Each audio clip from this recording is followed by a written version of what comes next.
everyone, I am Andrea of Alu Knits. Welcome back. If you're a returning viewer, thank you for coming back to spend time with me. If you're new, welcome to my channel. I am Andrea. If you know me on Instagram, my handle is Alu Knits. I am known on Instagram for putting out maker self-care reels every Friday, where I release 30-second to 1-minute videos with either a different exercise or stretch or tip, just to help keep your body healthy when you're crafting. I also have a Patreon page where I release weekly exercise videos for my subscribers. They're about 10 to 15 minutes long. Just little exercise flows for you to do whenever you feel like it. They range from cardio to stretching to strengthening. I also just launched a new Patreon tier where subscribers to this special tier get personal training sessions with me, 2 hours a month. Along with personalized exercise flows and personalized YouTube playlists, that kind of thing. So if you're interested in any of that, please check out my page. Or if you have any questions about it, feel free to DM me on Instagram or to drop a comment below. So welcome. I did not think I was going to return so quickly. In case this gets uploaded later, I am recording this about a week. I think, has it been a week? A week and a half after my last episode. I usually try to give it at least 2 weeks between each episode just so I accumulate enough stash acquisitions or make enough progress on my whips to have new things to show you each time. But I had a lot of things come in the mail this past week, which I feel like I've been saying a lot in the past couple episodes. I've been kind of in a spending spree. Yeah. But I had so much stuff come that I didn't want my video to end up super long if I waited any longer. I may wait to upload this until July's Monet colorway is revealed, just so I don't spoil it for anyone who hasn't gotten in the mail yet and who watches this podcast. So yeah, so let's dive right in. I'm gonna start off by showing you what I got in the mail. So first, this is from Anne of Little Skein in the Big Wool. So I got 3 skeins of this on her smooth sock base. This is Hester Gray's Garden, and this is part of the Sun and Fog Meadow collection that she was a part of.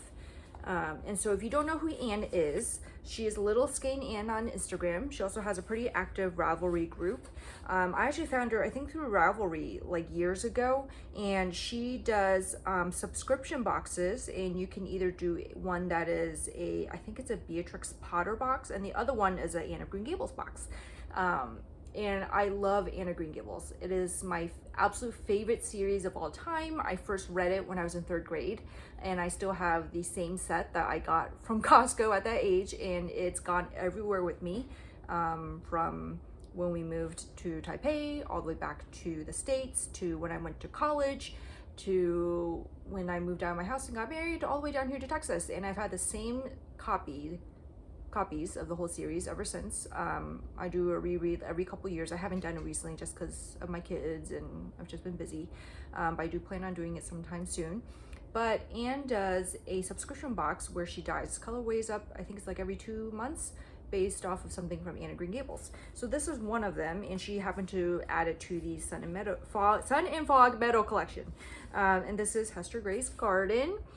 If you don't know who Hester Gray is, she's not really a character, but her garden is a big part of one of the books, and Anne loves that garden. She spends a lot of time there.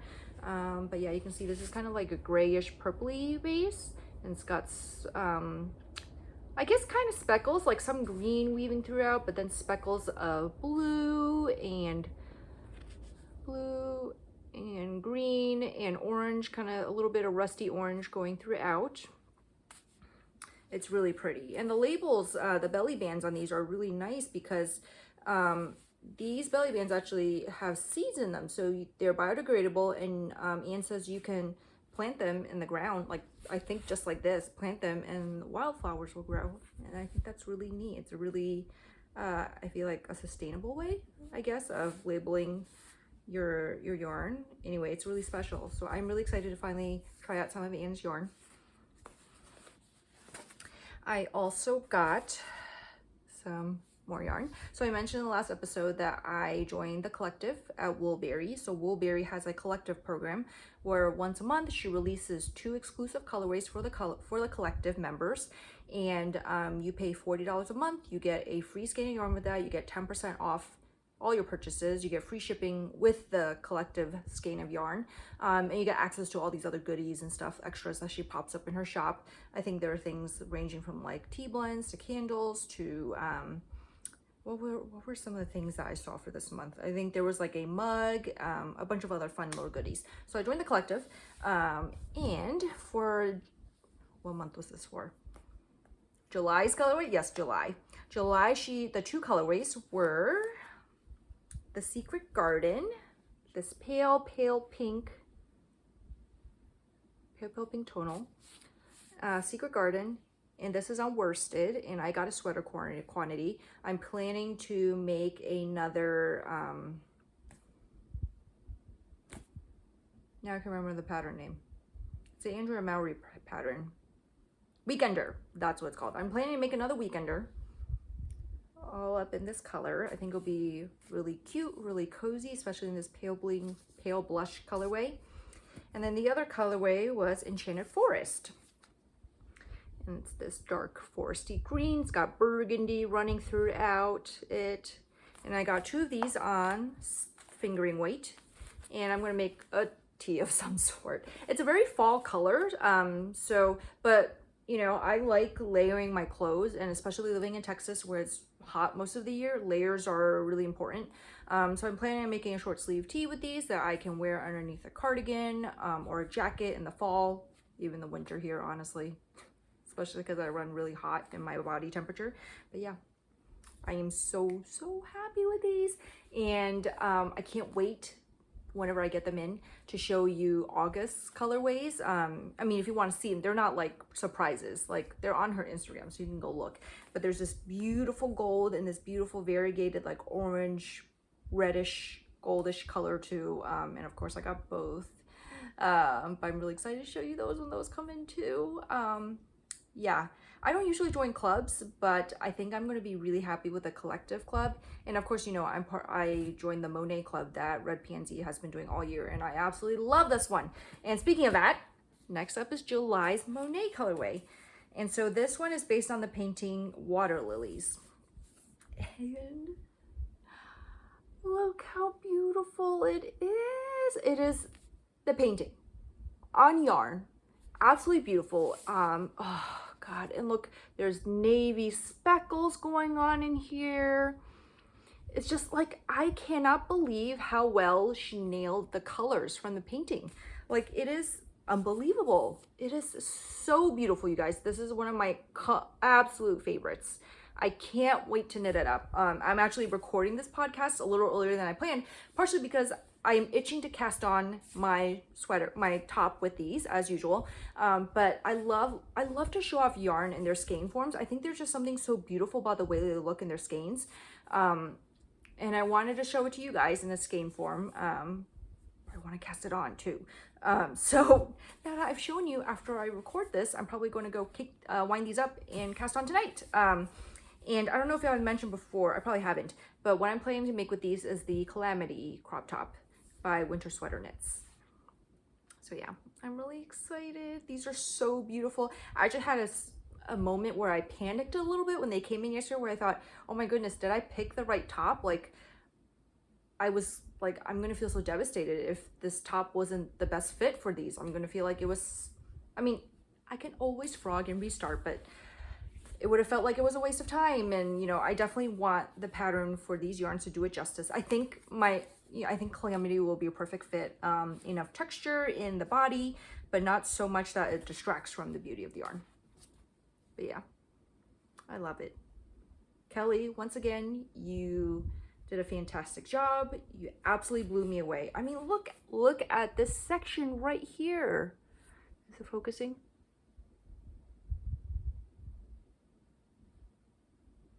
Just look at that. And those navy speckles. Ah, so good. So good, you guys. Yeah. Okay. All right. So funny story. So I got this in the mail yesterday. I also got my Woolberry in the mail yesterday.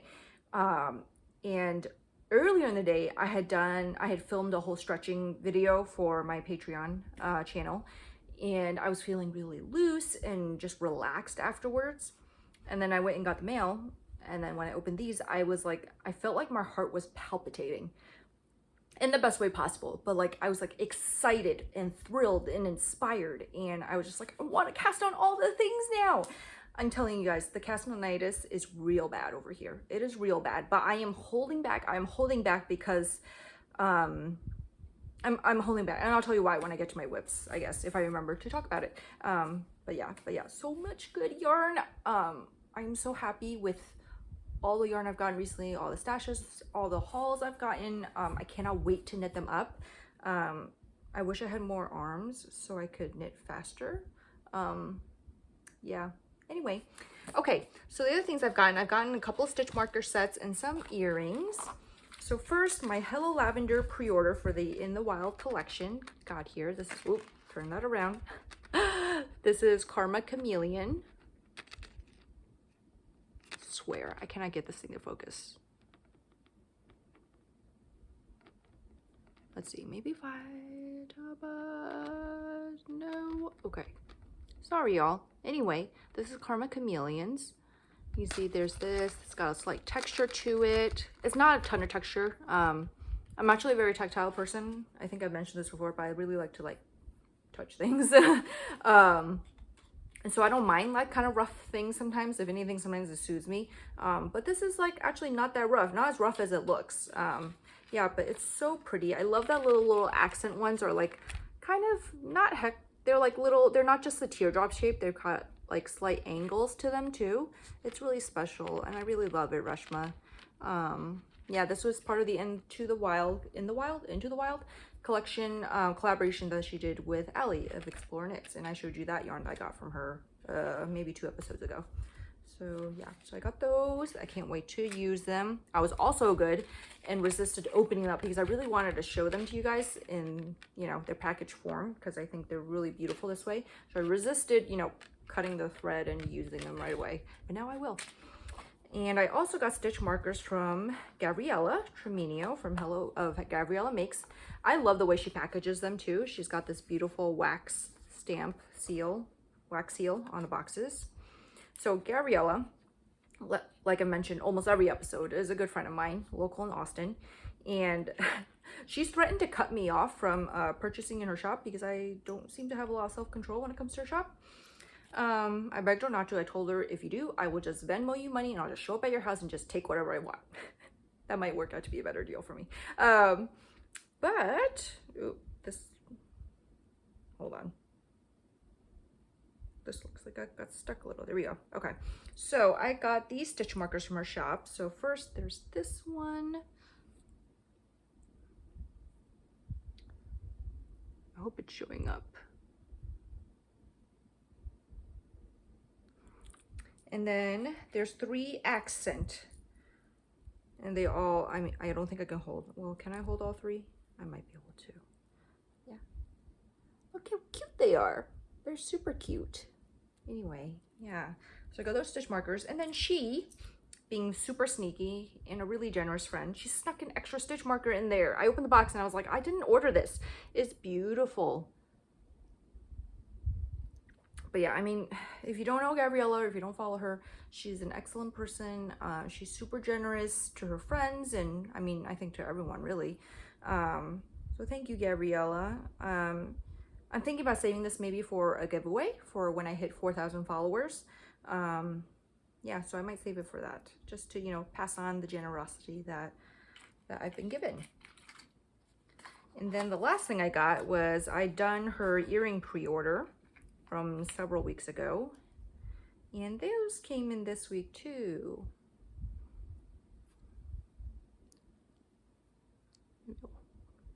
Trying to get a focus.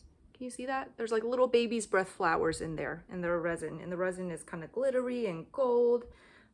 It's so pretty. It's so pretty. They're so pretty.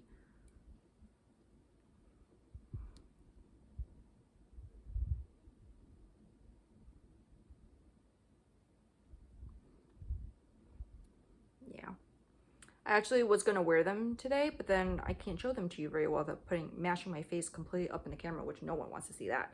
So I didn't wear them. I'll wear them next time. But yeah, they're so pretty. I am so happy with these. They're so cute. She opened a month ago. She opened pre-orders for an advent calendar of stitch markers. So I signed up for the mini one, which means you get 20 small stitch markers. I think it's 20 small stitch markers like that you can open up once a day. And so I'm really looking forward to that. And after that, I swear I will not buy any more stitch markers. Actually, I shouldn't say that. I mean,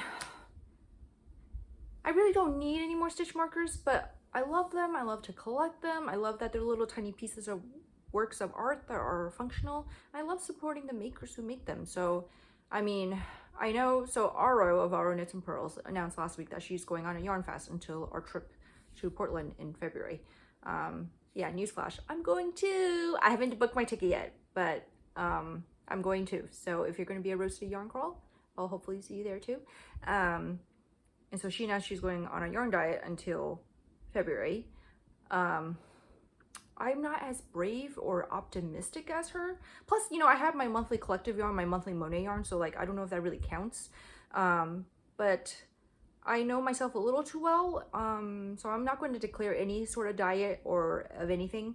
I will try. All I will say is I'm going to try to be better. I'm going to try to limit my yarn purchases just to the Woolberry and to the Monet. And if I buy another yarn, it will be because it's something that I just felt was super special, something I felt like I couldn't live without. As for stitch markers, I haven't decided, so we'll see.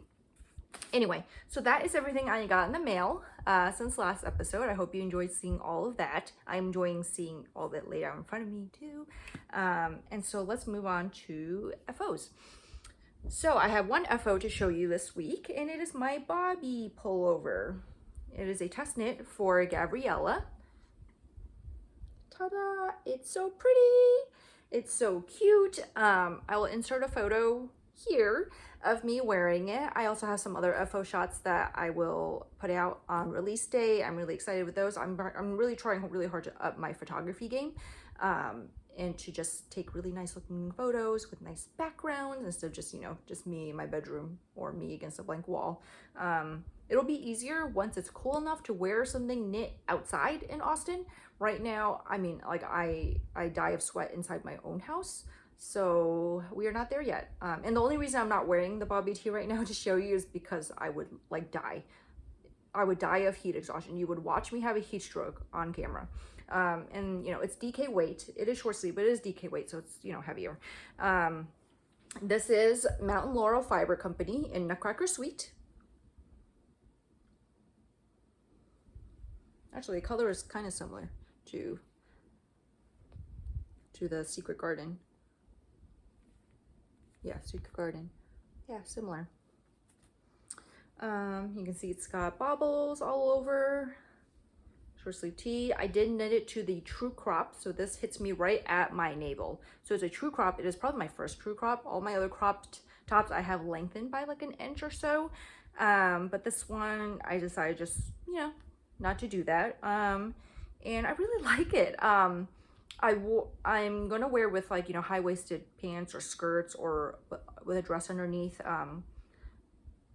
because I'm not that comfortable with exposing my stomach, especially after having 2 kids. But I really like the length it's at. It really kind of, where it sits on me helps to nip the look of my waist in more. So yeah, so it's very flattering. So look out for this pattern to release at the end of the month / early September. I think before Labor Day is when it'll be released. I don't know. I can't remember. So yeah, Bobbi tee. Or Bobbi pullover. Excuse me. I'm really bad at remembering correct names.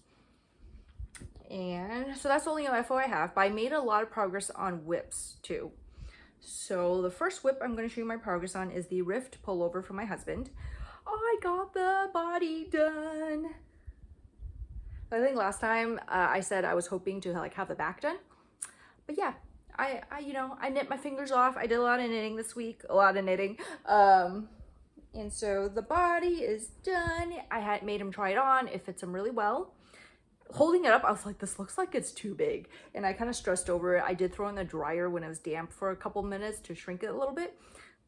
But it fits him fine, just great. And so now all I got left is the sleeves and then the small collar pickup. I'm taking a brief break from it, just because, you know, especially when I've got this, to work on this, it's like a little depressing. So I'm gonna take a break. I'm gonna work on some other things. I'll come back to it to do the sleeves. I still got like a couple months before it's hot enough, cold enough to wear this in Austin anyway. So no rush. I'm a little nervous because the armhole looks super big. So yeah, I should just trust in the pattern though, really. So yeah, but it's really nice. I really like the detailing along the armhole and the shoulders here. Yeah. Okay, so there's that. I also made a lot of progress on the socks that I've been knitting for what feels like forever for my mom. Let's see. Okay, so I finished one sock. Ta-da! So this is unblocked. I'm not going to block them until both of them are done. This is the Garia sock from the 52 Weeks of Socks book by Lane. I don't know how to say it. But look how pretty it is. So you got this knit stitch motif going all the way up and these little sproutlets. And go all the way around and then a cuff. Yeah. The only thing about these is, so this is my first, so usually for socks, when I was really into sock knitting, all I knit were Fish Lips Kiss heels because they were really easy to knit with the way the pattern works. I always knew they would fit perfectly, even if it was for someone else, as long as I had a cardboard cut out of their foot. And so this is my first time doing like a pure German short row heel, and it's not dissimilar from the Fish Lips Kiss heel. It's similar, but the way the double stitches are done are different. So a German short row heel, the double stitches are done like the usual way. I can't remember now how the Fish Lips Kiss heels are done, nor should I tell you because you have to pay for it. But what I did find was that, I don't know if you can see here, but there are like a little bit of gapping where the double stitches are. And I don't know if that's because, I think it might have been because I was pulling the yarn too hard, the double stitches too tightly when I was going through. I don't know. We'll see. I'm currently working on the second sock and I am almost done with the heel. Yeah. But so I know in one of my episodes I talked about how I used to knit socks 2 at a time only because I'm neurotic like that. I wanted them to be absolutely identical, and how I was feeling like I was knitting really slowly compared to when I knit garments. And so I transferred these socks. This one's on a circular, like a 9-inch, and this one I did magic loop. And so I just continued them on the separate needles like that. And I have to tell you, like, I think I'm done with 2 at a time.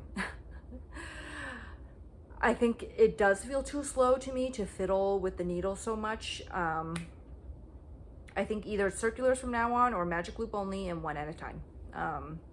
Yeah, because it did go by so much faster. I mean, when I picked these back up this week, I had this much done. So I did the whole heel and then the leg. And I mean, the leg is not that long because my mom didn't want her sock legs that long. But I think I worked on it for 3 days and I finished 1 sock, like, you know, heel and up for 1 sock, which was a lot faster than I expected. So I think knitting 2 at a time, especially the speed I knit now compared to 3 years ago, it just was slowing me down to constantly fiddle with the needles.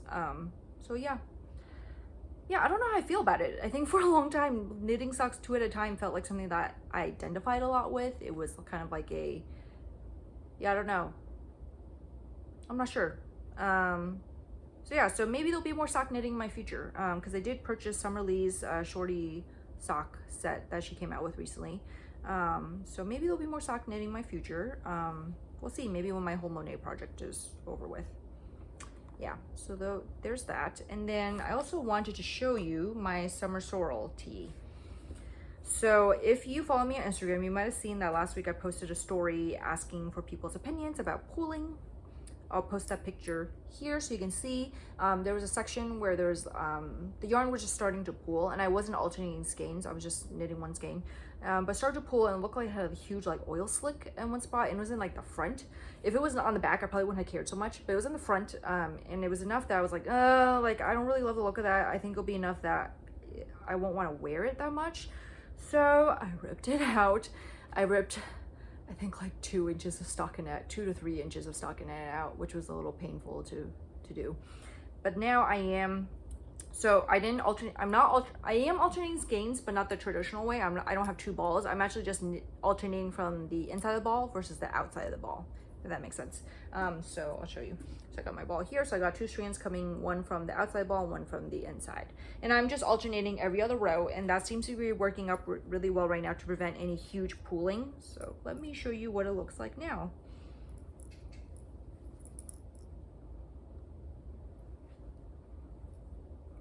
Pull it down a little bit. Yeah. So yeah, so much better. There's a little pooling of the purple, but that doesn't bother me. It was really that grayish pool that really just, yeah, it looked icky to me. I didn't like it. Otherwise, this looks, I'm okay with how this looks. So yeah, that's my summer sorrel, and those are really the only ones I've been working on in the past week or so. Yeah. And today I will wind up and cast on July's sweater, and then if I can, I'm trying to convince myself to only cast on another garment if I get another one off the needles. And Monet's the only exception. So I will cast on Monet tonight, and I will wait to cast on something else until I finish probably the summer sorrel. That's the one that's probably the closest to being done. Yeah. Once I get that off the needles, then I will let myself cast something else on. And part of that is because I'm okay with having multiple whips, but it makes me like kind of anxious when I have too many and when I feel like I'm not making progress on anything. So that's the other thing. So I know sometimes there's a lot of talk around if you're a process knitter or a product knitter. And I think the answer is we're all both, because you know, we enjoy our finished pieces, but we also knit because we enjoy the actual process of knitting. And that's true for me, but I do hit a point where if I feel like I've not finished anything, I do get kind of antsy. So I am very much a product knitter, you know. I enjoy the process, but if I feel like I'm like knitting a lot, but nothing's getting done, then I feel really antsy. And that happens to me a lot when I have a lot of whips, because I start to kind of like decide I want to cycle through them, and so I make a little progress on each one. Even though it's making progress, nothing's getting finished for a while, so it just makes me antsy. So I'm trying to balance it out. So I'm trying to balance out by having, you know, multiple whips, but making sure that I am finishing some in a timely fashion, and also not letting old things hibernate. Old things that I do want to get finished, but are just getting pushed aside because I'm getting like hard eyes over new projects or something. So yeah, so I'm pretty happy with the amount of projects I have right now. Because I've also got that roast pico tea and the wandering flock that I didn't show you today because no progress has been made on that one. So yeah, that's my plan. Cast on this, get a lot of progress done on the summer sorrel tee, and hopefully get that second sock finished on the Garia socks. Yeah, so I think that's it for today. So let's go on to the wellness tip. So my wellness tip for you this week is to set yourself a goal of stopping and stretching something like every 30 minutes or every 10 rows, whatever you want to insert in there. And part of that's because as knitters and crocheters or crafters, you know, we get into this mode of sitting and just going at it for a really long time, you know, and I totally understand. Like I do this pretty much every night, sit down and I just knit for like 2 to 3 hours until I'm like, I should go to bed. But what it is so with pain prevention, injury prevention, what we talk a lot about is cutting the cycle of where the inflammation could start before it starts to happen. So part of that is taking frequent breaks. So just like how last episode's wellness tip was about getting up often, and that's also to prevent any back pain or any other pains from settling in from sitting for so long. Same goes for interrupting your knitting or your crafting with some stretches. So it can be something as simple as, you know, every 15 rows, I'm going to stop and I'm just going to do a little stretch. and then I'll resume. So that it also breaks up the constant tension that your hands and your wrists are under. So I hope that makes sense. So I would, set a goal for yourself, once every 10 rows, once every 20 rows, or if you want to do by minutes, every 15 minutes, every 30 minutes, set a timer on your phone so that you can stick to it and that you remember and you'll get caught up in whatever you're doing. Yeah. So anyway, that's my wellness tip for you. Stretch often, stretch consistently, stretch before you think you need it. That's the key. You don't want to wait until you're in a lot of pain to try to fix what's going on. You want to nip it in the bud, either right before it's supposed to happen or right when it's happening. You always have better outcomes if you take care of yourself sooner rather than later. All right, so that's it for this week. I will probably come back in 2 weeks, I think. I'm not expecting anything more in the mail. I've got one more yarn order and then the collective, which I don't think will be here until mid-September anyway. So yeah, I hope you all are doing well and staying healthy.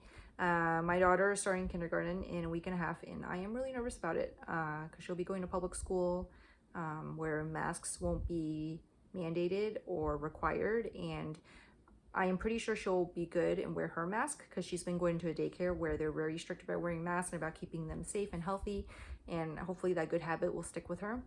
But it's still nerve-wracking to think that she could be in a situation where she gets sick. So yeah, so if any of you are parents out there, I'm sure we're all kind of feeling the same angst and heartbreak and indecision over it. But I wish you all well. I hope you all stay healthy, make good decisions, not just for you and your family, but for others as well. And happy knitting. I'll see you guys next time.